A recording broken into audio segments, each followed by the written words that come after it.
like to welcome you to week 2 of Pete 2500. This week I want to share with you my expectations and the items that you will need to complete in order to receive maximum score for week 2. You'll notice that when you get to the week 2 folder, it tells you when it begins and when everything is due. This is the link that you'll click on to watch this video.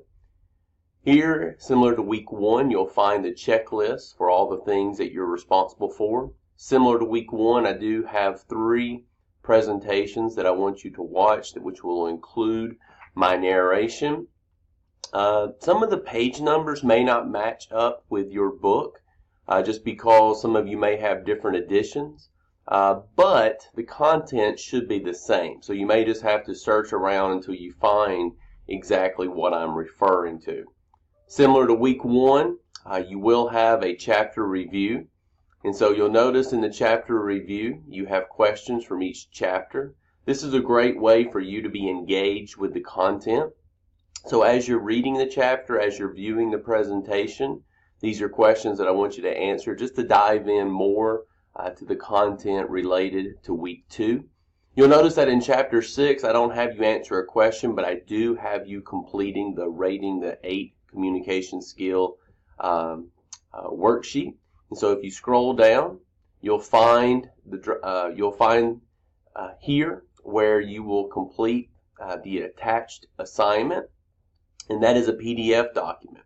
Now, with PDF documents, sometimes you're not able to input your responses. So what you can do is you can just click on this link and just give me your responses without using this actual form. But this form will assist you as you're going through the actual assignment.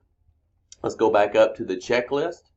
So after reviewing the 3 PowerPoint presentations, you'll complete the chapter review. Again, with the chapter review, just click on the link, which is a discussion topic, and then you can submit your responses. And then the next one is case study number 2. In week 1, you use what's called Flipgrid. Now this week you have a longer amount of time to submit your response. And so instead of having 90 seconds, this week you have a maximum length of 5 minutes. And so it should give you plenty of time to answer all 3 questions related to case study number 2, which is found here. This is the PDF document. So read the PDF document and then give me your responses. Another assignment that I want you to do this week is I want you to try to interview a coach. Notice what it says in the description. Please select a high school or collegiate coach to interview. The interview can be completed by email or by phone. It can be someone who is currently coaching or retired. In the interview, please ask the following 5 questions. Now, if you, for some reason, do not know of anyone that you could potentially interview, please let me know, and I can give you a list of people that you could potentially contact who would be more than willing to answer these questions for you. But one of the things that you notice that we're covering this week is managing athletes' behavior. So I think it's really interesting when we interview coaches to get feedback from them related to how they deal with discipline. So if you notice some of the questions that you're asking, what type of approach do you take when managing behavior? What is the most difficult part? Is it important to the success of your team? Now, a simple answer would be yes, but I want them to tell you why. Why is discipline such an important part to the success of their team? And then give an example of how an athlete's behavior has impacted your team, and this can be positive or negative. And then I also want you to think of a question that you want to ask. Think of a question that you think would be something that you would like to learn about in regards to discipline as it relates to coaches. And then finally, the last assignment that I want you to do in week 2 is you're going to select a team. And so you're going to open up this document, which is going to give you a description of 5 players. Okay? And based on that description, you're going to rank which ones you would want to be on your team. And then I want you to tell me why. So please provide an explanation. So if you choose so-and-so as player 1, tell me why you want them as your number 1 choice.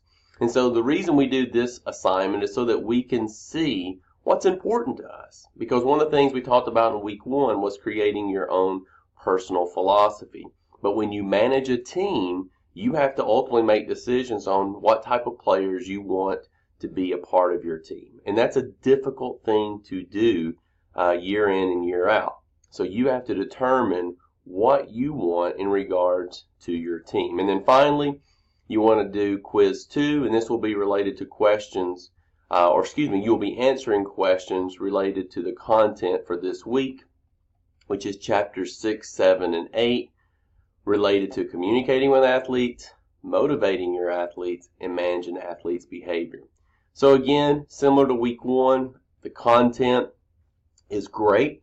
It's very interesting.